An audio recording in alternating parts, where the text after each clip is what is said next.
হরে কৃষ্ণা। ভক্তি রসামৃত সিন্ধু গ্রন্থের ১বিংশতি অধ্যায় শ্রীকৃষ্ণের দিব্য গুণাবলী। গম্ভীর। যে ব্যক্তি তার মনোভাব সকলের কাছে প্রকাশ করেন না, অথবা যার মনের কথা এবং পরিকল্পনা বোঝা অত্যন্ত কঠিন, তাকে বলা হয় গম্ভীর।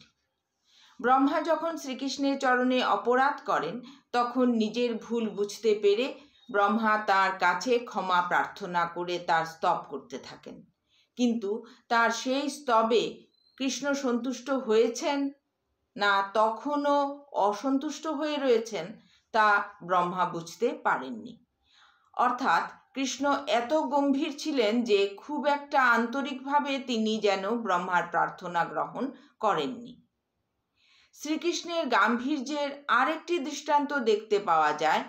রাধারানীর সঙ্গে তার প্রেমময় সম্পর্কের বিষয়ে তিনি এত নীরব থাকতেন যে তার জ্যেষ্ঠ ভ্রাতা এবং তার নিত্য সহচর বলরাম পর্যন্ত তার মনোভাব বুঝতে পারতেন না।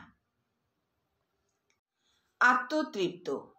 যে ব্যক্তি আপনা থেকেই সম্পূর্ণভাবে তৃপ্ত, যার কোনো রকম আকাঙ্ক্ষা নেই এবং যিনি ক্ষোভের গভীর কারণ থাকা সত্ত্বেও অবিচলিত থাকেন, তাকে বলা হয় আত্মতৃপ্ত।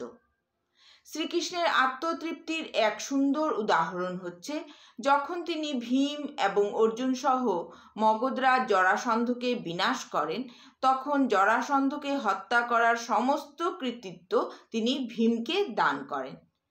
এই থেকে আমরা দেখতে পাই, যদিও শ্রীকৃষ্ণের থেকে যশস্বী অন্য আর কেউ নয়, তবুও তিনি তার নাম যশের প্রতি সম্পূর্ণ উদাসীন।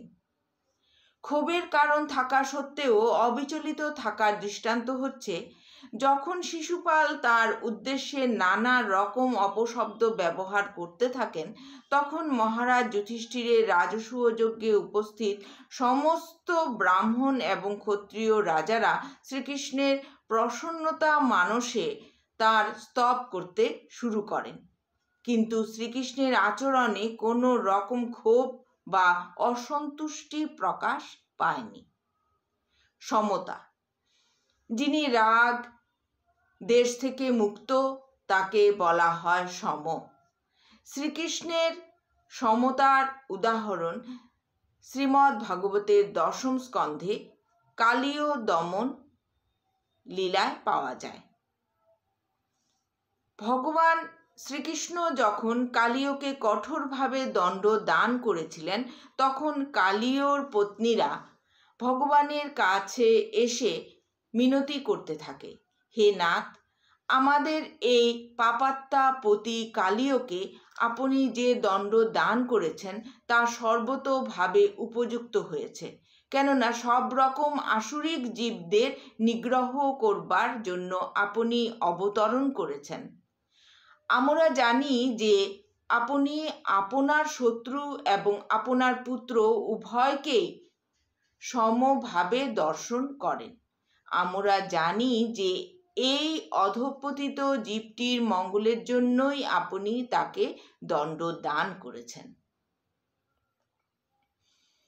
অন্য আরেকটি স্তবে বলা হয়েছে, হে কৃষ্ণ, হে যদুবর, আপনি এতই সমদ্রষ্টা যে শত্রু যদি যোগ্য হয় তাহলে আপনি তাকে সম্মান করেন, এবং পুত্র যদি দুষ্টু হয় তাহলে আপনি তাকে দণ্ড দান করেন।